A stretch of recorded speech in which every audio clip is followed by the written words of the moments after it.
विद्यार्थी भाइ बहिनीहरू, आज हामी यस भिडियो मार्फत अर्ग्यानिक केमिस्ट्रीको अध्ययनको लागि आवश्यक पर्ने आधारभूत ज्ञानको बारेमा छलफल गर्नेछौँ। लौ त भाइ बहिनीहरू, अब ढिला नगरी यस छलफलमा सहभागी हौँ। अर्ग्यानिक रियाक्सनको त्यो रिएजेन्ट जसको मोलिक्युलको साइज ठुलो छ र त्यसमा आएको चेन्ज हामी हेर्दछौँ अथवा अध्ययन गर्दछौँ, त्यसलाई सबस्ट्रेट भनिन्छ। सबस्ट्रेट ठुलो मोलिक्युल भएको अर्ग्यानिक कम्पाउन्ड हो। र अर्को कम्पाउन्ड जसले चाहिँ सबस्ट्रेटमा चेन्ज ल्याउँछ र मोलिक्युलको साइज सानो छ, त्यसलाई रिएजेन्ट भनिन्छ।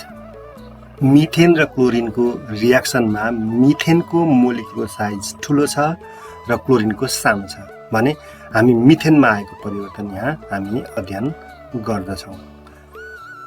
त्यसैले मिथेन र क्लोरिनको रियाक्सनमा मिथेन सबस्ट्रेट हो भने क्लोरिन रिएजेन्ट हो।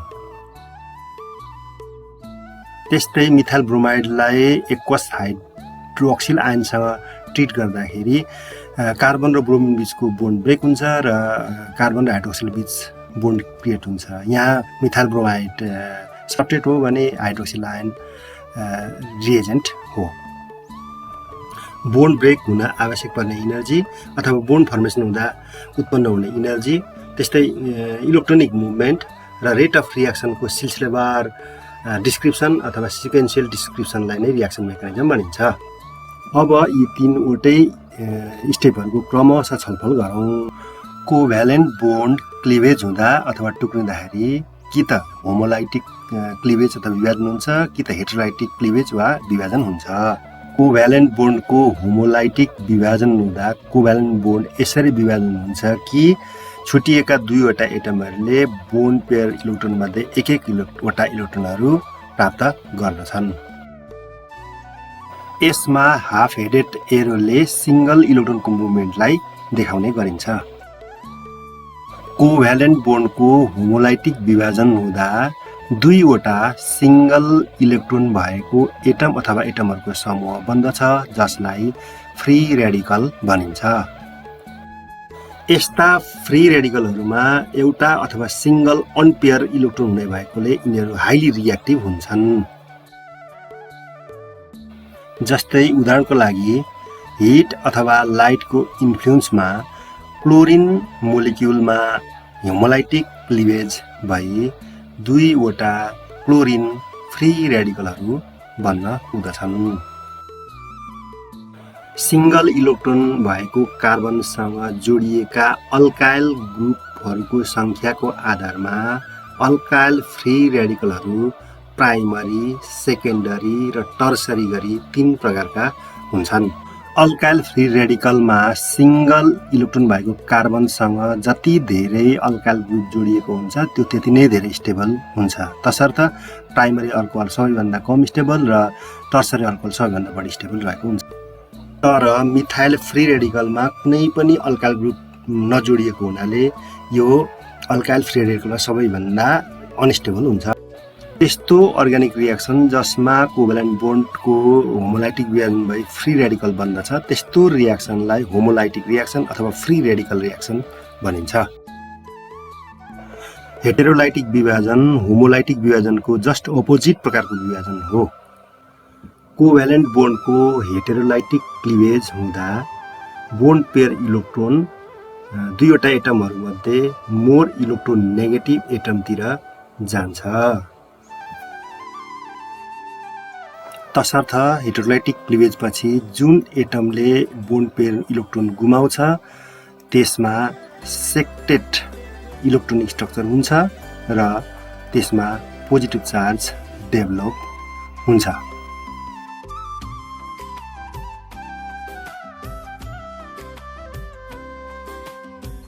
उदाहरणको लागि ब्रोमोमिथेनमा हेटेरोलाइटिक क्लिभेज हुँदा बोन्ड पेयर इलेक्ट्रोन ब्रोमिनतिर जान्छ र ब्रोमाइड एनायोन र मिथाइल क्याटायोन बन्दछ। यहाँ मिथाइल क्याटायोनमा भए जस्तो सिक्सलेट इलेक्ट्रोनिक स्ट्रक्चर भएको र पोजिटिभ चार्जयुक्त कार्बन युक्त अल्काइल ग्रुपलाई कार्बोक्याटायोन भनिन्छ। कार्बोकेटाइनमा कार्बन सिक्लेट स्टेटमा हुने र त्यसले हरदम अक्टेट पुरा गर्न खोजिरहने भएकोले कार्बोकेटाइन अत्यन्तै रियाक्टिभ हुन्छन्। कार्बोकेटाइनको पोजिटिभ कार्बन एटमसँग जोडिएका अल्काइल ग्रुपहरूको सङ्ख्याको आधारमा कार्बोकेटाइनहरू प्राइमरी कार्बोकेटाइन, सेकेन्डरी कार्बोकेटाइन र टर्सरी कार्बोकेटाइन गरी जम्मा 3 प्रकारका कार्बोकेटाइनहरू हुन्छन्। उदाहरणको रूपमा इथाइल कार्बोकेटाइन प्राइमरी कार्बोकेटाइन हो भने आइसोप्रोपाइल कार्बोकेटाइन सेकेन्डरी र टट ब्युटाइल कार्बोकेटाइन टर्सरी कार्बोकेटाइन हो। कार्बोकेटाइनको स्टेबिलिटी पोजिटिभ चार्ज युक्त कार्बनसँग जोडिएका अल्काइल ग्रुपहरूको सङ्ख्या बढेसँगै बढ्दै जान्छ। तसर्थ प्राइमरी कार्बोकेटाइन सबैभन्दा अनस्टेबल र टर्सरी कार्बोकेटाइन सबैभन्दा स्टेबल हुन्छ। तर मिथाइल कार्बोकेटाइन यी सबैभन्दा अनस्टेबल हुन्छ किनभने त्यसको पोजिटिभ चार्जयुक्त कार्बनमा कुनै पनि अल्काइल ग्रुप जोडिएर रहेको हुँदैन। मिथाइल कार्बोकेटाइनमा कार्बन एटमको 3वटा sp2 हाइब्रिडाइज अर्बिटल 3वटा हाइड्रोजनको s अर्बिटलसँग कम्बाइन भएर सिग्मा बोन्ड बनाएको हुन्छ। कार्बन एटममा एउटा p अर्बिटल भ्याकेन्ट रहेको हुन्छ जुन चाहिँ मोलिकुलर पेनसँग परपेन्डिकुलर भएर रहेको हुन्छ। तसर्थ कार्बोकेटाइनको पोजिटिभ चार्जयुक्त कार्बनमा स्ट्रक्चर ट्राइगोनल प्लानर हुन्छ। अर्ग्यानिक रियाक्सनको क्रममा हेटेरोलाइटिक क्लिभेज हुँदा कार्बन एटमले दुईटै बोन्ड पेयर इलेक्ट्रोन प्राप्त गर्न सक्दछ। जस्तै इथानेललाई हाइड्रोक्सिल ग्रुपसँग ट्रिट गर्दा हाइड्रोक्सिल ग्रुपले इथानेलको मिथाइल ग्रुपबाट हाइड्रोजन तान्छ र कार्बन र हाइड्रोजन बिचको त्यो बोन्डिङ पेयर इलेक्ट्रोन कार्बनमै छोड्दछ। त्यस्तो केमिकल स्पेसिस जसमा अक्टेट स्टेटको नेगेटिभ चार्जयुक्त कार्बन रहेको हुन्छ त्यस्तो केमिकल स्पेसिसलाई कार्बेनाइन भनिन्छ। नेगेटिभली चार्जयुक्त कार्बनसँग जोडिएका अल्काइल ग्रुपहरूको सङ्ख्याको आधारमा कार्बेनाइन पनि प्राइमरी, सेकेन्डरी र टर्सरी गरी 3 प्रकारका हुन्छन्। कार्बेनाइनको स्टेबिलिटी नेगेटिभली चार्ज कार्बनसँग जोडिएको अल्काइल ग्रुपको सङ्ख्या बढेसँगै घट्दै जान्छ। तसर्थ टर्सरी कार्बेनाइन सबैभन्दा अनस्टेबल हुन्छ भने प्राइमरी कार्बेनाइन सबैभन्दा स्टेबल हुन्छ। तर यी तीनैभन्दा मिथाइल कार्बेनाइन स्टेबल हुन्छ। कार्बेनाइन टेट्राहेड्रल सेपको हुन्छ।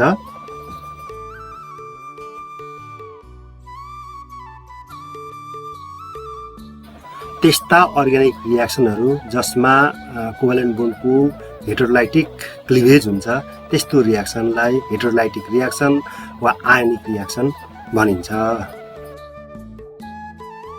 पोलार हेटेरोलाइटिक अर्ग्यानिक रियाक्सन 2 प्रकार रिएजेन्टहरूको सहायताबाट हुने गर्दछ। पहिलो हो इलेक्ट्रोफिल र दोस्रो न्युक्लियोफिल। इलेक्ट्रोफिल भनेको इलेक्ट्रोन सिकिङ अथवा इलेक्ट्रोन लभिङ केमिकल स्पेसिस हो किनभने यिनीहरूमा इलेक्ट्रोन डिफिसियन्ट हुन्छ। इलेक्ट्रोफिलहरू या त पोजिटिभली चार्ज स्पेसिसहरू जस्तै carbocation, hydrogen ion, hydronium ion आदि हुन् या न्युट्रल स्पेसिसहरू जस्तै boron trifluoride, ammonium chloride, ferric chloride अथवा कार्बोनाइल कम्पाउन्डहरू हुन्। त्यस्तो रियाक्सन जुन इलेक्ट्रोफिलबाट इनिसिएट हुन्छ त्यस्तो रियाक्सनलाई इलेक्ट्रोफिलिक रियाक्सन भनिन्छ। इलेक्ट्रोफिलले सबस्ट्रेट मोलिक्युलको हाई इलेक्ट्रोडेन्सिटी भएको साइटमा एट्याक गर्दछ। इलेक्ट्रोन रिच रिएजेन्ट जसले सबस्ट्रेटको पोजिटिभ सेन्टरमा वा इलेक्ट्रोन डिफिसियन्ट सेन्टरमा इलेक्ट्रोन डोनेट गर्छ त्यसलाई न्युक्लियोफिल भनिन्छ। न्युक्लियोफिल न्युक्लियस लभिङ रिएजेन्ट हो किनभने यसमा इलेक्ट्रोन डेन्सिटी हाई हुन्छ। नेगेटिभली चार्ज केमिकल स्पेसिसहरू जस्तै hydroxide ion, chloride ion, cyanide ion र कार्बन आयोनहरू। त्यस्तै गरी न्युट्रल मोलिकुल्सहरू water, ammonia, lithium, aluminium hydride आदि न्युक्लियोफिलहरू हुन्। अर्ग्यानिक रियाक्सनहरू जुन न्युक्लियोफिलबाट इनिसिएट भएका हुन्छन् तिनीहरूलाई न्युक्लियोफिलिक रियाक्सन भनिन्छ। न्युक्लियोफिलले सधैँ सबस्ट्रेट मोलिकुलको पोजिटिभ सेन्टरमा वा इलेक्ट्रोन डेफिसिएन्ट सेन्टरमा एट्याक गर्दछ। अर्ग्यानिक केमिकल रियाक्सनमा जोडा इलेक्ट्रोनहरूको मुभमेन्टलाई कर्भ एरोले देखाउने गरिन्छ। जुन पोइन्टबाट इलेक्ट्रोन पेयर सिफ्ट भएर जाने हो त्यो पोइन्टबाट कर्भ एरो सुरु गरी जुन पोइन्टमा इलेक्ट्रोन पेयर जाने हो त्यसमा इन्ड गर्नु पर्दछ। जस्तै इलेक्ट्रोन पेयर एक साइडको पाई बोन्ड अर्को साइडको पाई बोन्डको रूपमा सर्न सक्दछ। त्यस्तै पाई बोन्ड एडजसेन्ट एटममा लोन पेयरको रूपमा सर्न सक्दछ भने कुनै एटमको लोन पेयर चाहिँ पाई बोन्डको रूपमा सर्न सक्दछ। हामीलाई थाहा छ कि एटेकिङ रिएजेन्टमा कि त नेगेटिभ चार्ज कि त पोजिटिभ चार्ज रहेको हुन्छ। तसर्थ केमिकल रियाक्सन हुनको लागि सबस्ट्रेट मोलिकुलमा पार्शियल पोजिटिभ र पार्शियल नेगेटिभ चार्ज पैदा भएको हुनुपर्दछ र यो क्रिया बोन्डिङ इलेक्ट्रोनको कम्प्लिट अथवा पार्शियल डिस्प्लेसमेन्ट भएर हुन्छ। सबस्ट्रेट मोलिकुलमा इलेक्ट्रोन डेन्सिटीलाई इन्फ्लुएन्स गर्ने फ्याक्टरहरू क्रमशः inductive effect, resonance effect, electromeric effect र हाइपर कन्जुगेसन हो। अब यिनीहरूको एक एक गरी चर्चा गरौँ। यदि इलेक्ट्रोनेगेटिभिटी डिफ्रेन्स भएका दुईवटा एटमहरू बीच कोभ्यालेन्ट बोन्ड स्थापित भएको छ भने उक्त कोभ्यालेन्ट बोन्डको bonding pair electron more electronegativity भएको एटमतर्फ सिफ्ट हुन्छ। यस प्रकारको इलेक्ट्रोन डिस्प्लेसमेन्टले मोर इलेक्ट्रोनेगेटिभ एटममा पार्शियल नेगेटिभ चार्ज र लेस इलेक्ट्रोनेगेटिभ एटममा पार्शियल पोजिटिभ चार्ज डेभलप गराई कोभ्यालेन्ट बोन्डलाई पोलार कोभ्यालेन्ट बोन्ड बनाउँछ। पोलार कोभ्यालेन्ट बोन्डमा भएको पार्शियल इलेक्ट्रोनिक चार्जलाई डेल्टा पोजिटिभ र डेल्टा नेगेटिभले सङ्केत गरिन्छ र पोलार कोभ्यालेन्ट बोन्डमा डेल्टा प्लसबाट डेल्टा माइनसतिर एरो दिएर इलेक्ट्रोन डेन्सिटी सिफ्ट भएको देखाइन्छ। जस्तै क्लोरोइथेनमा कार्बनभन्दा क्लोरिन मोर इलेक्ट्रोन नेगेटिभ हुन्छ। तसर्थ कार्बन र क्लोरिन बीचको बोन्ड पेयर इलेक्ट्रोन क्लोरिनतिर सिफ्ट हुन्छ। तसर्थ क्लोरिन एटममा पार्शियल नेगेटिभ चार्ज र कार्बन एटममा पार्शियल पोजिटिभ चार्ज डेभलप हुन्छ। C1मा भएको पार्शियल पोजिटिभ चार्जले कार्बन कार्बन बीचको सिङ्गल बोन्डबाट पार्शियल इलेक्ट्रोन डेन्सिटी तान्दछ। फलस्वरूप C2 कार्बनले पनि थोरै पार्शियल पोजिटिभ चार्ज गेन गर्दछ जसलाई डेल्टा डेल्टा प्लसले सङ्केत गरिन्छ जुन कार्बन 1मा भएको पोजिटिभ चार्जभन्दा कम हो भन्ने जनाउँछ। यसरी कार्बन क्लोरिन बोन्डको पोलारिटीले एडजसेन्ट बोन्डमा पनि पोलारिटी सिर्जना गर्दछ। यसरी सिग्मा बोन्डको bond pair electron high electron negative एटमतिर सिफ्ट भएर पोलारिटी उत्पन्न हुनुलाई इन्डक्टिभ इफेक्ट भनिन्छ। सोर्स एटमको डिस्टेन्स बढेसँगै इन्डक्टिभ इफेक्ट कम हुँदै जान्छ। इन्डक्टिभ इफेक्ट कार्बन एटमसँग जोडिएको हेटेरो एटमले कार्बन एटमबाट इलेक्ट्रोन तान्छ वा कार्बनमा इलेक्ट्रोन डोनेट गर्छ भन्ने कुरामा डिपेन्ड गर्दछ। यदि कुनै हेटेरो एटम वा ग्रुपले कार्बन एटमबाट हाइड्रोजनले भन्दा मोर स्ट्रङ इलेक्ट्रोन डेन्सिटी तान्छ भने त्यसलाई इलेक्ट्रोन विथड्रइङ ग्रुप भनिन्छ र त्यसलाई माइनस इन्डक्टिभ इफेक्ट भएको ग्रुप भनिन्छ। अर्कोतर्फ कुनै हेटेरो एटम वा ग्रुपले कार्बन एटमबाट हाइड्रोजनले भन्दा लेस स्ट्रङ इलेक्ट्रोन तान्छ भने त्यसलाई इलेक्ट्रोन डोनेटिभ ग्रुप भनिन्छ र त्यसलाई प्लस इन्डक्टिभ इफेक्ट भएको ग्रुप भनिन्छ। हेलोजन, नाइट्रो, साइनो, कार्बोक्सी, इस्टर आदि इलेक्ट्रोन विथड्रइङ ग्रुप वा माइनस इन्डक्टिभ इफेक्ट ग्रुप हुन्। अल्काइल ग्रुप जस्तै मिथाइल, इथाइल आदि इलेक्ट्रोन डोनेटिङ ग्रुप अथवा प्लस इन्डक्टिभ इफेक्ट ग्रुप हुन्।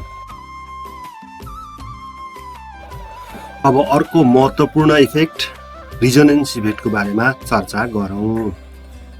एटोमिक न्युक्लियरहरूको पोजिसन सेम तर इलेक्ट्रोनिक डिस्पर्सन फरक भएका दुई वा दुईभन्दा बढी स्ट्रक्चरद्वारा कुनै मोलिकुललाई प्रतिनिधित्व गराउन सकिन्छ भने त्यस्तो हुने फेनोमेननलाई रिजोनेन्स भनिन्छ।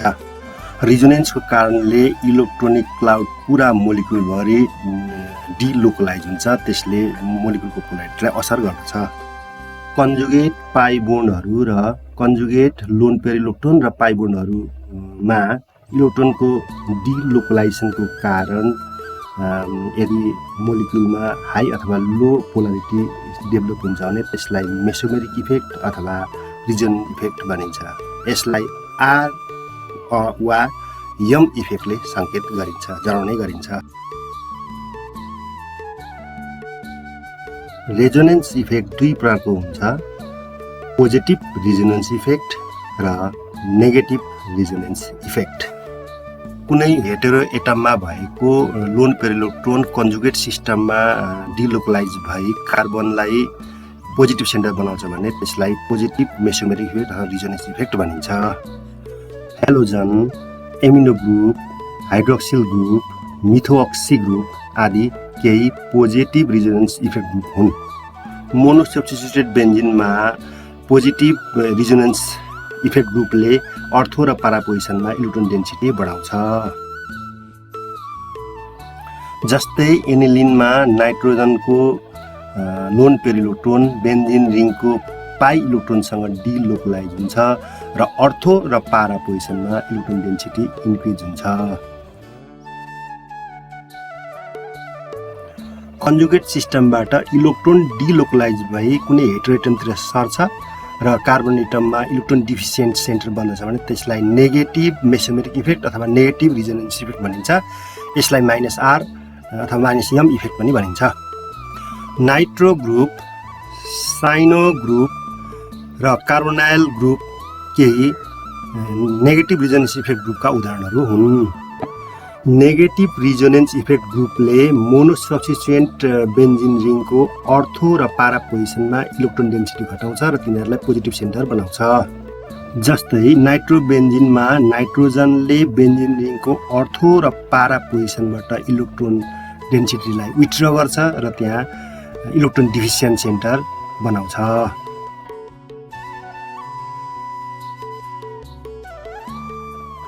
अब इलेक्ट्रोमेरिक इफेक्टको बारेमा चर्चा गरौँ।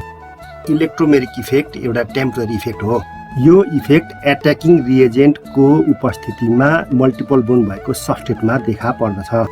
एट्याकिङ रिएजेन्टको उपस्थितिमा सबस्ट्रेटको मल्टिपल बोन्डको पाई इलेक्ट्रोन कुनै एउटा एटममा कम्प्लिट ट्रान्सफर भएर सबस्ट्रेटमा पोलारिटी उत्पन्न हुनुलाई इलेक्ट्रोमेरिक इफेक्ट भनिन्छ।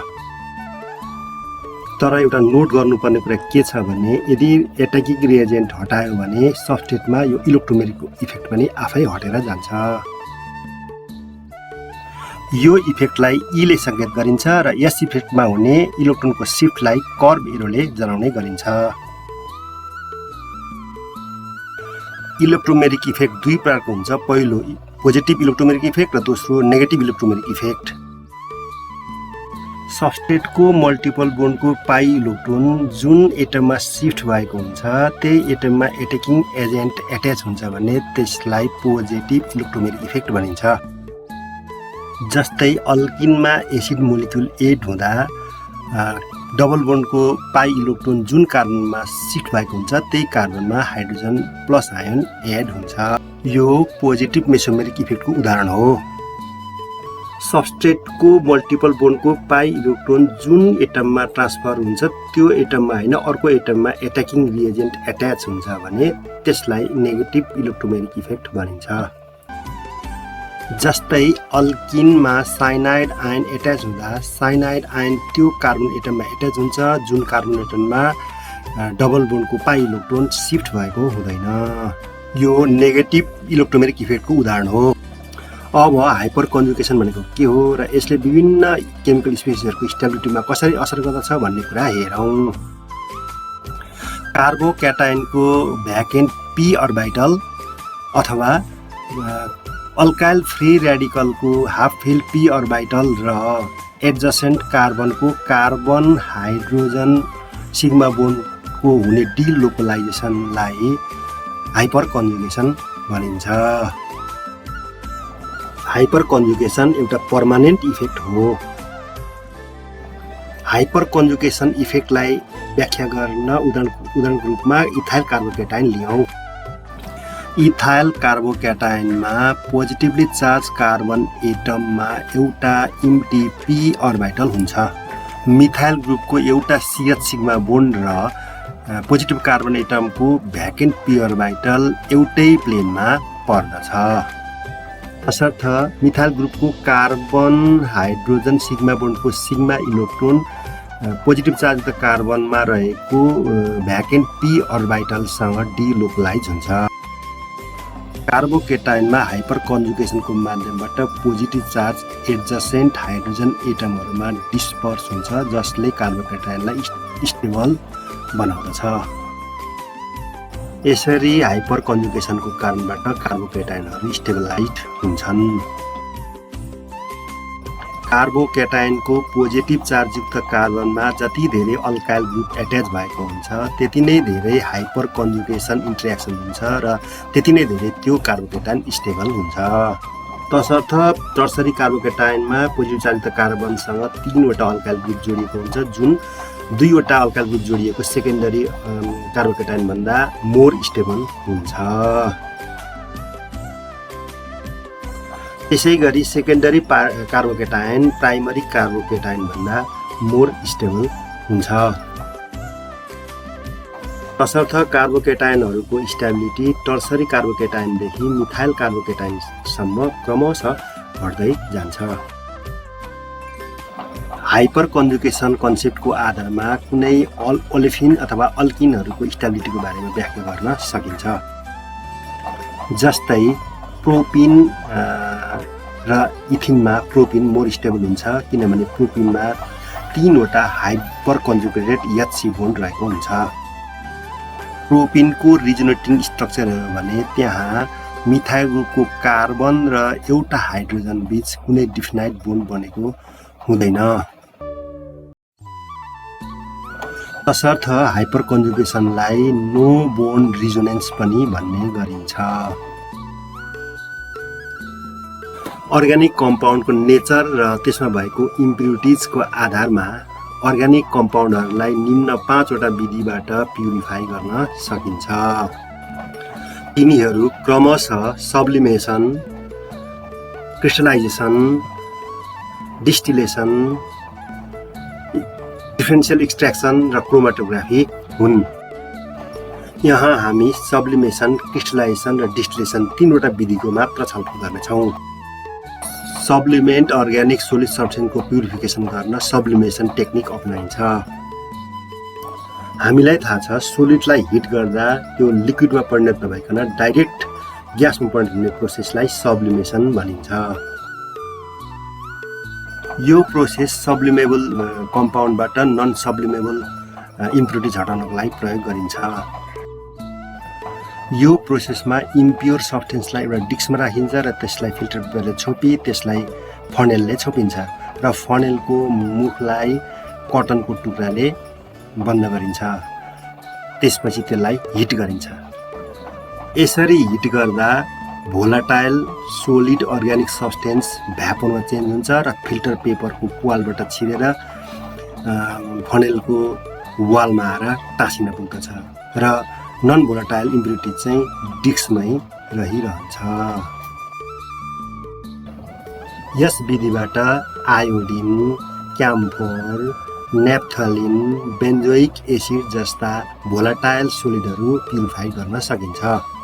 अब अर्ग्यानिक कम्पाउन्डहरूको प्युरिफिकेसन गर्ने दोस्रो मेथड क्रिस्टलाइजेसनको बारेमा छलफल गरौँ। यो सोलिड अर्ग्यानिक कम्पाउन्डहरूलाई प्युरिफाई गर्ने सबैभन्दा बढी प्रयोग गरिने टेक्निक हो। कुनै सुइटेबल सल्भेन्टमा अर्ग्यानिक कम्पाउन्ड र इम्प्युरिटिजको हुने सोलिडिटी डिफरेन्सको आधारमा यस विधिले कार्य गर्दछ। यस प्रोसेसमा सर्वप्रथम इम्प्योर अर्ग्यानिक कम्पाउन्डलाई सुइटेबल सल्भेन्टमा हाल्ने र राम्रोसँग घोल्ने।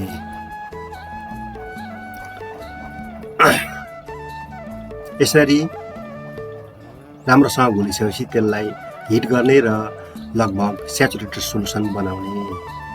त्यस स्याचुरेटेड सोलुसनलाई कुल गर्ने र क्रिस्टल फर्मेसन हुन दिने। त्यसपछि त्यसलाई फिल्टरेसन विधिबाट फिल्टर गर्ने र क्रिस्टल छुट्याउने।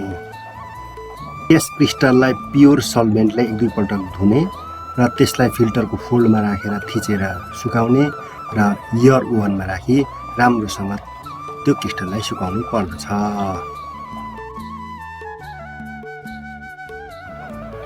यदि इम्प्युरिटिज रङ्गीन छ भने त्यस सोलुसनमा एक्टिभेटेड चारकोल हाल्नु पर्दछ। यो एक्टिभेटेड चारकोलले रङ्गीन इम्प्युरिटिजलाई एब्जर्ब गर्दछ र त्यसपछि त्यस सोलुसनलाई फिल्टर गरी माथि वर्णन गरे जस्तै गरेर रिक्रिस्टलाइजेसन गर्नु पर्दछ।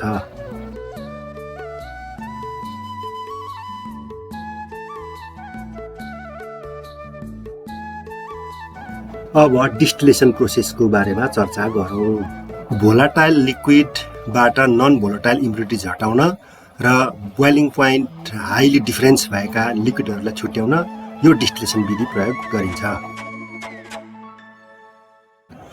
बोइलिङ पोइन्टमा धेरै डिफरेन्स भएका लिक्विडहरू छुट्याउनको लागि सिम्पल डिस्टिलेसन प्रयोग गरिन्छ। जस्तै क्लोरोफोम र एनिलिनको बोइलिङ पोइन्टमा लगभग 123 डिग्री सेल्सियस फरक हुन्छ। त्यसैले गर्दा यिनीहरूको मिक्सचर छुट्याउनको लागि सिम्पल डिस्टिलेसन मेथड प्रयोग गरिन्छ। यस प्रक्रियामा लिक्विड मिक्सचरलाई राउन्ड बटन फ्लास्कमा राखी त्यसमा एउटा थर्मोमिटर र लाइभक कन्डेन्सर फिड गरी त्यस लिक्विड मिक्सचरलाई तताउनु पर्दछ।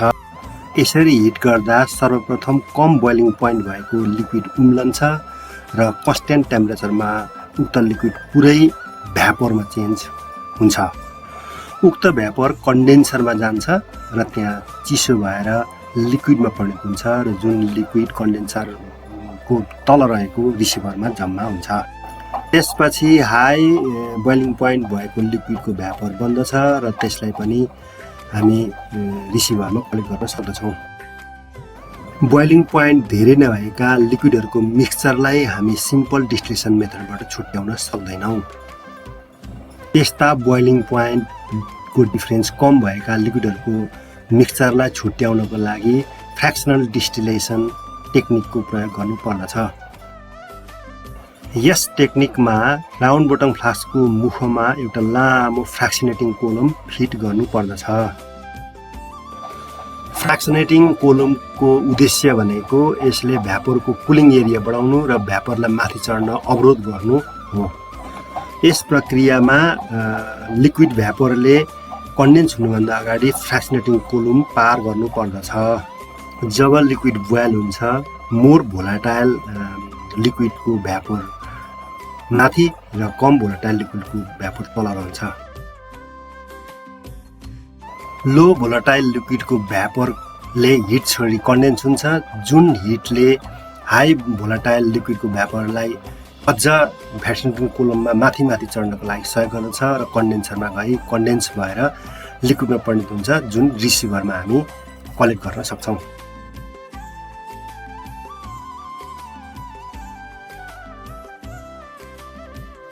यसरी सबै हाई भोलाटाइल लिक्विड डिस्टिलेट भइसकेपछि डिस्टिलेसन फ्लास्कमा लो भोलाटाइल लिक्विड मात्र बाँकी रहन्छ, जसलाई पनि फर्दर डिस्टिलेसन गरेर हामी छुट्याउन सक्दछौँ। क्रुड पेट्रोलियम ओइलबाट विभिन्न प्रकारका पेट्रोलियम प्रडक्टहरू उत्पादन गर्नको लागि फ्र्याक्सनल डिस्टिलेसनको प्रयोग गरिन्छ।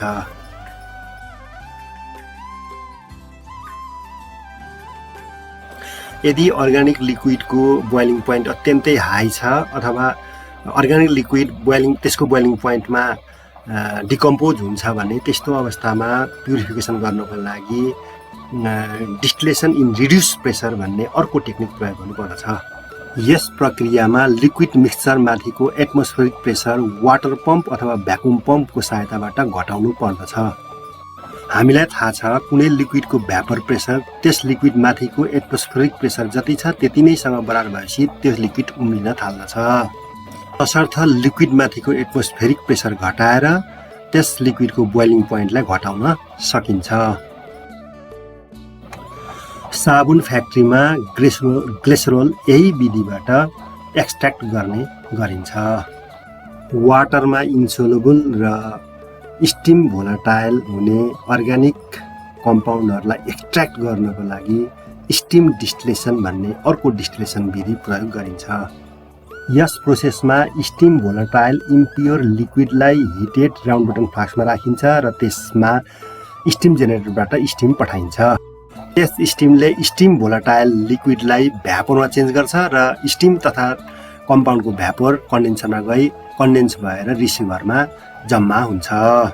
यसरी रिसिभरमा कम्पाउन्ड र वाटर कलेक्सन भइसकेपछि त्यसलाई सेपरेटरी फनेलको सहायताबाट कम्पाउन्ड छुट्याउनु पर्दछ। स्टिम डिस्टिलेसन प्रोसेसमा स्टिम भोलाटाइल लिक्विडबाट स्टिम पठाउँदाखेरि स्टिमको भ्यापर प्रेसर र लिक्विडको भ्यापर प्रेसर एटमोस्फेरिक प्रेसरसँग बराबर हुन पुग्दछ 100 डिग्री सेल्सियसमै, अनि फलस्वरूप लिक्विड उम्लन पुग्दछ। फलस्वरूप स्टिम भोलाटाइल लिक्विड त्यसको बोइलिङ पोइन्टभन्दा कम टेम्परेचरमै उम्लन पुग्दछ।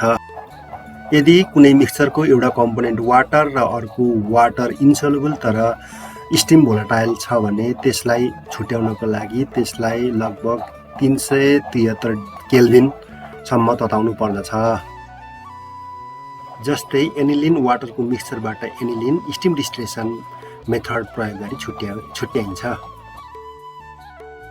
कुनै अर्ग्यानिक कम्पाउन्डको सोलुसनबाट उक्त अर्ग्यानिक कम्पाउन्ड हाइली सोलुबल हुने सल्भेन्ट प्रयोग गरी उक्त अर्ग्यानिक कम्पाउन्ड एक्सट्र्याक्ट गर्ने प्रोसेसलाई फ्र्याक्सनल एक्सट्र्याक्सन मेथड भनिन्छ।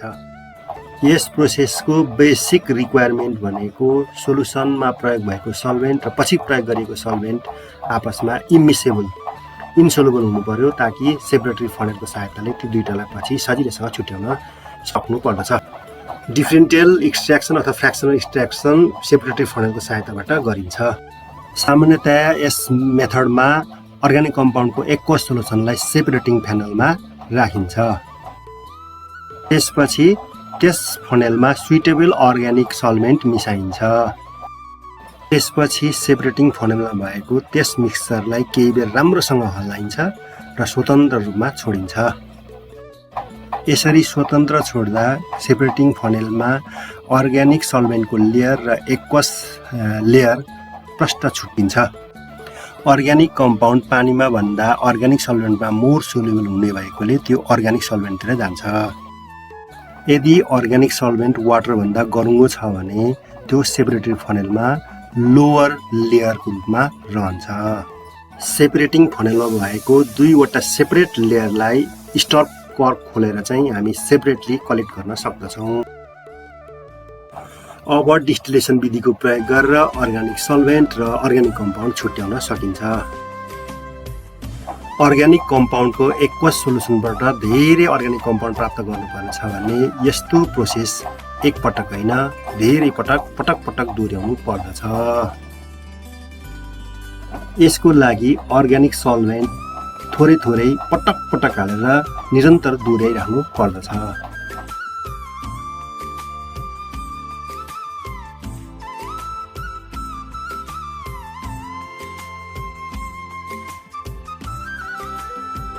त्यस्तै मिक्सचरको कम्पोनेन्ट चिन्ने, छुट्याउने र प्युरिफिकेसन गर्ने अर्को टेक्निक हो क्रोमाटोग्राफिक टेक्निक। क्रोमाटोग्राफी शब्द ग्रीक वर्ड क्रोमा अर्थात् कलर र ग्राफियन अर्थात् टु राइटबाट बनेको हो।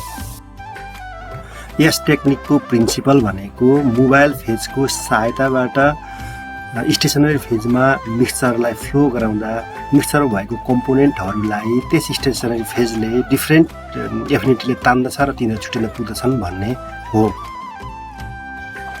यस मेथडमा स्टेसनरी फेजको रूपमा सोलिड सब्स्टेन्स अथवा लिक्विड प्रयोग गर्न सकिन्छ भने मोबाइल फेजको रूपमा प्योर सल्भेन्ट अथवा मिक्सचर अफ सल्भेन्ट अथवा ग्यासको प्रयोग गर्न सकिन्छ। मिक्सचरको कम्पोनेन्टहरू दुईटै फेजमा ग्रेजुअल्ली डिस्ट्रिब्युट हुन्छ, फलस्वरूप तिनीहरू एक अर्कामा सेपरेट हुन पुग्दछन्। संलग्न भएको प्रिन्सिपलको आधारमा क्रोमाटोग्राफी दुई प्रकारको हुन्छ। पहिलो हो एब्जर्सन क्रोमाटोग्राफी र दोस्रो हो पार्टिसन क्रोमाटोग्राफी।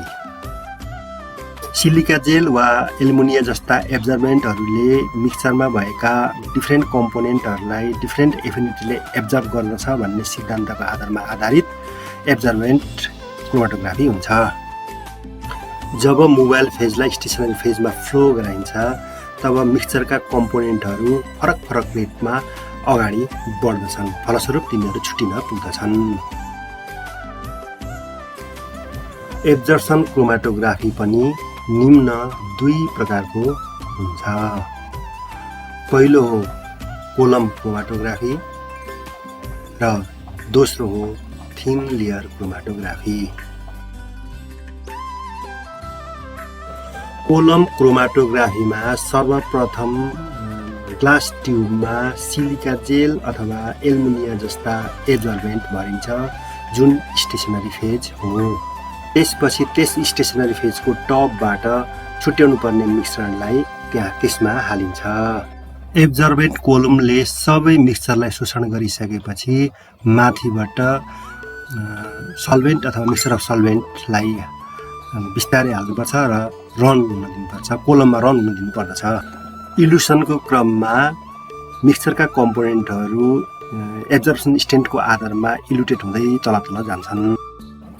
जुन कम्पोनेन्ट एब्जर्बेन्टबाट विकली एब्जर्ब हुन्छ त्यो पहिले इल्युटेट हुन्छ र जो स्ट्रङली एब्जर्ब हुन्छ त्यो चाहिँ पछि इल्युटेट हुन्छ।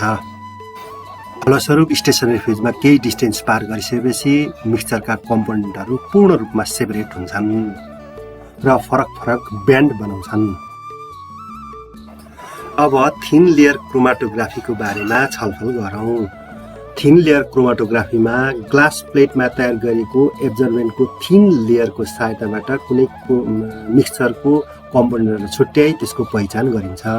यस टेक्निकमा सर्वप्रथम ग्लास प्लेटमा सिलिका जेल अथवा एल्युमिनियम जस्ता एब्जर्बेन्टको पातलो थिन लेयर तयार गरिन्छ, जसले स्टेसनरी फेजको कार्य गर्दछ। यस ग्लास प्लेटलाई थिन लेयर क्रोमाटोग्राफी प्लेट अथवा क्रोमा प्लेट भनिन्छ। त्यसपछि त्यस प्लेटको एक छेउबाट 2 सेन्टिमिटर जति माथि छुट्याउनु पर्ने मिक्सचरको एउटा स्पट बनाउने।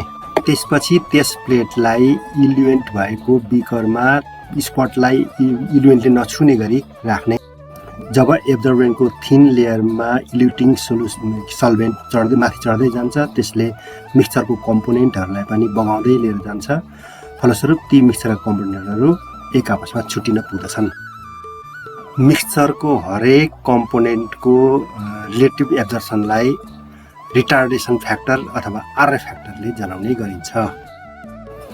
बेसलाइनबाट कम्पोनेन्टले पार गरेको दूरी र बेसलाइनबाट सल्भेन्टले पार गरेको दूरीको अनुपातबाट हरेक कम्पोनेन्टको आरएफ फ्याक्टर पत्ता लगाउन सकिन्छ अथवा लगाइन्छ। पर्टिकुलर एब्जर्बेन्ट र पर्टिकुलर सल्भेन्टमा हरेक कम्पोनेन्टको आरएफ फ्याक्टर युनिक हुन्छ।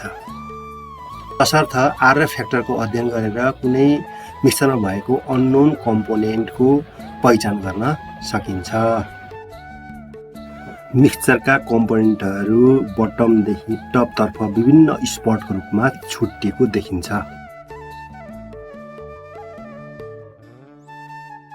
यदि मिक्सचर कलर छ भने छुट्टिएका कम्पोनेन्टहरूको स्पट पनि कलर हुन्छ र प्रष्ट देख्न सकिन्छ। यदि मिक्सचर कलरलेस छ भने त्यसको कम्पोनेन्टहरूको स्पट खुल्ला आँखाले देख्न सकिँदैन। त्यसको स्पटहरू पहिचान गर्नको लागि अल्ट्राभायोलेट रेमा त्यसलाई राख्नु पर्दछ। त्यस्तै आयोडिनको क्रिस्टल भएको जारमा प्लेटलाई राखेर पनि इन्भिजिबल स्पटहरू देख्न सकिन्छ। यसरी राख्दा कलरलेस स्पटहरूले आयोडिन एब्जर्ब गर्छ र ब्राउन स्पटको रूपमा देखा पर्दछ। यी दुई मेथड बाहेक एप्रोप्रिएट रिएजेन्ट त्यस प्लेटमा छरेर स्प्रे गरेर पनि स्पटलाई भिजिबल बनाउन सकिन्छ। जस्तै एम्नेसिडका स्पटहरू पहिचान गर्नको लागि प्लेटमा 9 नाइट्रिन सोलुसन स्प्रे गर्नु पर्दछ। यसरी प्लेटमा 9 हाइड्रिन स्प्रे गर्दा एम्नेसिडको इन्भिजिबल स्पटहरू ब्राउन र पर्पल कलरमा देखिन्छन्। अर्को प्रकारको क्रोमेटोग्राफी पार्टिसन क्रोमेटोग्राफी हो। यो टेक्निक सोलिड पार्टिकलहरूको मोबाइल फेज र स्टेसनरी फेजमा हुने कन्टिन्युस डिफरेन्सियल पार्टिसनिङको कारणमा आधारित छ। यस अन्तर्गत पेपर क्रोमेटोग्राफी पर्दछ। पेपर क्रोमेटोग्राफीको लागि special filter paper Whatman filter paper प्रयोग गरिन्छ। फिल्टर पेपरको सेलुलोज मोलिक्युलमा वाटर मोलिक्युलहरू ट्र्याप भएर रहेको हुन्छ, जसले स्टेसनरी फेजको कार्य गर्दछ। लौ अब पेपर क्रोमेटोग्राफीको प्रक्रिया हेरौँ। यस प्रक्रियामा फिल्टर पेपरको एक छेउबाट 2 सेन्टिमिटर जति माथि सेपरेसन गर्नुपर्ने मिक्सचरको एउटा स्पट बनाइन्छ। यसलाई सुकाई थोरै इलुटिङ सोलुसन भएको जारमा त्यस फिल्टर पेपरलाई राख्ने, तर त्यो स्पटलाई इलुटिङ सोलुसनले छुनु हुँदैन। त्यसपछि क्यापिलरी एक्सनको कारणबाट इलुटिङ सल्भेन्ट फिल्टर पेपर माथि चढ्दै जान्छ र स्पटलाई भगाउँदै लान्छ। मिक्सचरको कम्पोनेन्टहरूको डिफरेन्ट पार्टिसनिङको कारणबाट तिनीहरू एक आपसमा छुट्टिन पुग्दछन्। यसरी डेभलप गरिएको फिल्टर पेपरको स्ट्रिपलाई क्रोमाटोग्राम भनिन्छ। मिक्सचर रङ्गिङ छ भने क्रोमाटोग्राममा फरक कलरको स्पटहरू ओरिजिनल लाइनको फरक हाइटमा प्रष्ट देखिन्छ। पेपर क्रोमाटोग्राफीको क्रोमाटोग्राममा भएको इन्भिजिबल स्पटहरूलाई हेर्नको लागि थिन लेयर क्रोमाटोग्राफी जस्तै गरेर त्यस क्रोमाटोग्रामलाई अल्ट्राभायोलेट रेमा राख्नुपर्छ अथवा स्पेसियल रिएजेन्ट स्प्रे गर्नुपर्दछ।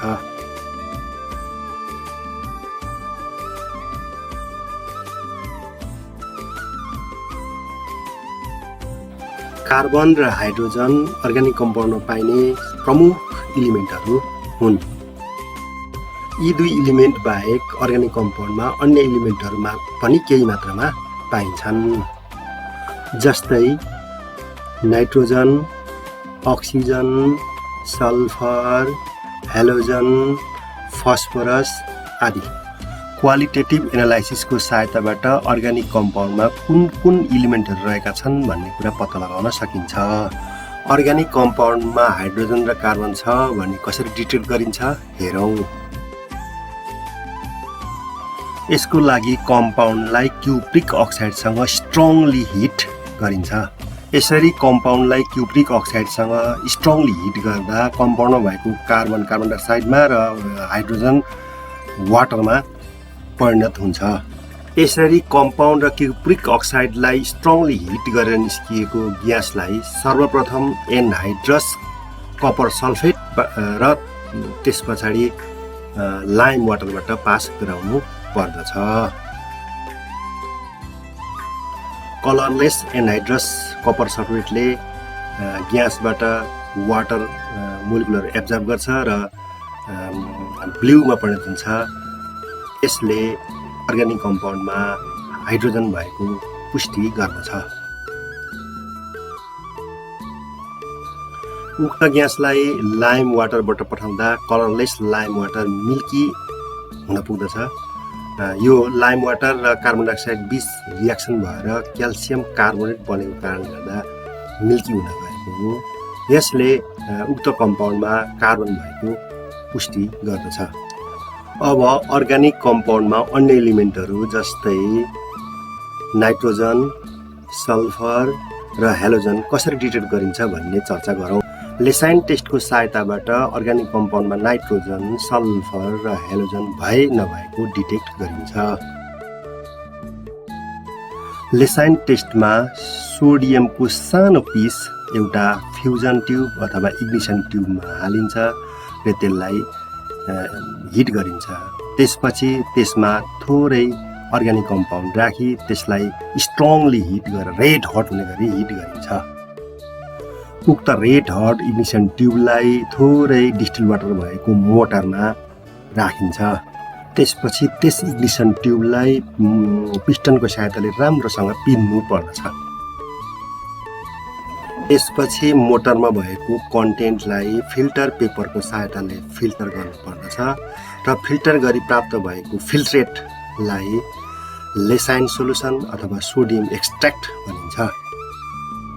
यो सोडियम एक्सट्र्याक्ट सोलुसन अथवा लेसाइन सोलुसन नाइट्रोजन, सल्फर, हेलोजन जस्ता इलिमेन्टहरू डिटेक्ट गर्नको लागि प्रयोग गरिन्छ।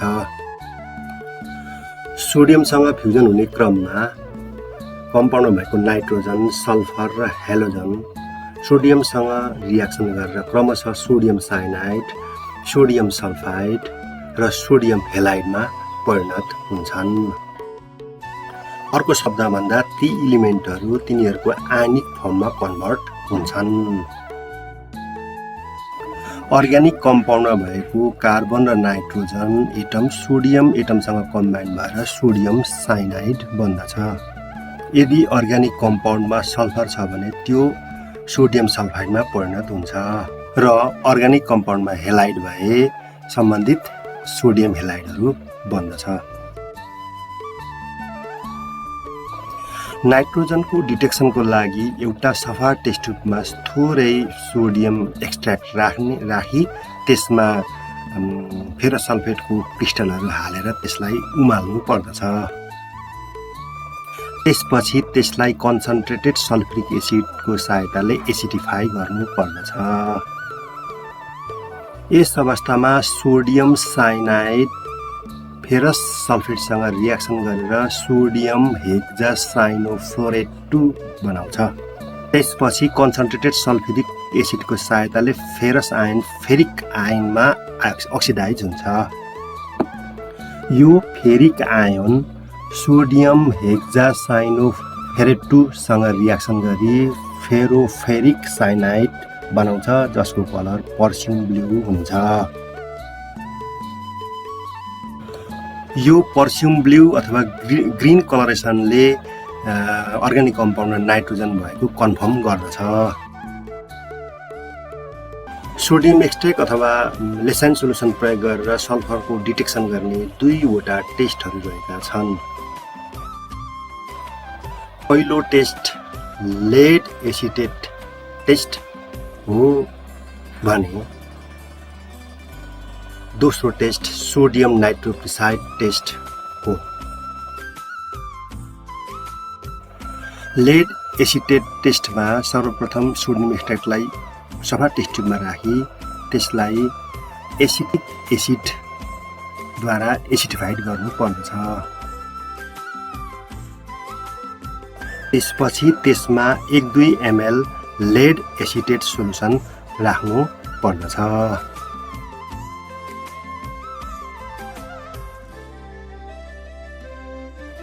यसो गर्दा लेड सल्फाइडको कालो पिपिटी बन्यो भने ब्ल्याक पिपिटी बन्यो भने अर्ग्यानिक कम्पाउन्डमा सल्फर छ भन्ने पुष्टि हुन्छ। सोडियम नाइट्रोक्साइड टेस्टमा एउटा सफा टेस्ट ट्युबमा सोडियम एक्सट्र्याक्ट लिए त्यसमा 1-2 ml अल्कोहलिक सोडियम नाइट्रोक्साइड सोलुसन राखिन्छ। यदि सोलुसन भ्वाइलेट रङमा परिणत भयो भने त्यसले अर्ग्यानिक कम्पाउन्डमा सल्फर भएको पुष्टि गर्दछ। यो मिक्सचरको भ्वाइलेट कलर भनेको सोडियम थायोनाइट्रोक्साइडको हो। यदि अर्ग्यानिक कम्पाउन्डमा नाइट्रोजन र सल्फर दुवै छ भने कम सल्फ्युरिक एसिडद्वारा एसिडिफाइड गरिएको सोडियम एक्सट्र्याक्टमा फेरिक क्लोराइड मिसाई हिट गर्दा पर्स्युम ब्लूको सट्टामा ब्लड रेड कलरेसन देखा पर्दछ। यो ब्लड रेड कलरेसन सोडियम फेरोसाइनेट आयन बनेको कारणले गर्दा देखिएको हो जसले अर्ग्यानिक कम्पाउन्डमा नाइट्रोजन र सल्फर दुवै भएको पुष्टि गर्दछ।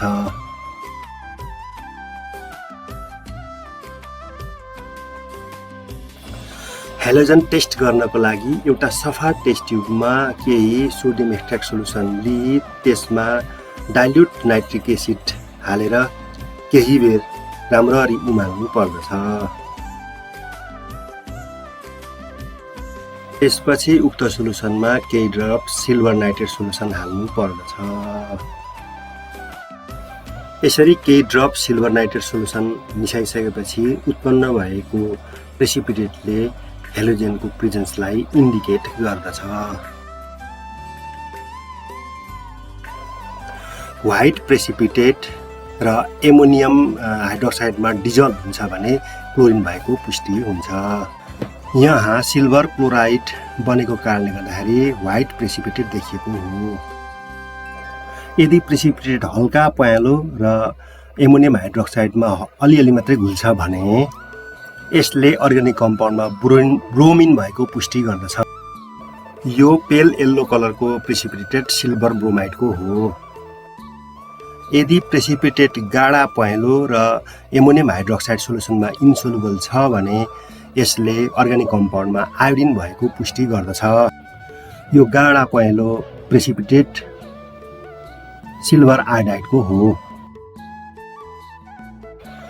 अर्ग्यानिक कम्पाउन्डमा फस्फरसको डिटेक्ट गर्नको लागि सोडियम एक्सट्रेक्टलाई सोडियम पेरोक्साइडसँग तताउनु पर्दछ।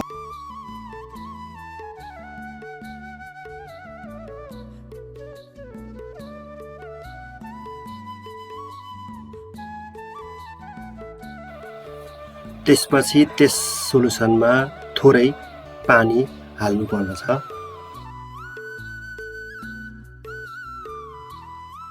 अनि थोरै डाइल्युट नाइट्रिक एसिड राखी सोलुसनलाई बोइल गर्नु पर्दछ। त्यसपछि उमालेर चिसो बनाइसकेपछि त्यस सोलुसनमा एमोनियम मोलिब्डेट सोलुसन राख्नु पर्दछ। यदि एमोनियम फस्फोमोलिब्डेटको येल्लो प्रेसिपिटेट देखा पर्यो भने अर्ग्यानिक कम्पाउन्डमा फस्फरस भएको पुष्टि हुन्छ। विद्यार्थी भाइ बहिनीहरू, तपाईहरूलाई यो एडिटेड भिडियो कस्तो लाग्यो? यो एडिटेड भिडियोले अर्ग्यानिक केमिस्ट्री अध्ययन गर्नको लागि आवश्यक पर्ने आधारभूत ज्ञानको बारेमा केही जानकारी पक्कै तपाईहरूलाई दियो भन्ने मैले महसुस गरेको छु। यो एडिटेड भिडियो हेरिसकेपछि तपाईहरूलाई अर्ग्यानिक केमिस्ट्री अध्ययन गर्नको लागि केही सहजता पक्कै मिल्नेछ अथवा मिलेको छ भन्ने मैले ठानेको छु। धन्यवाद।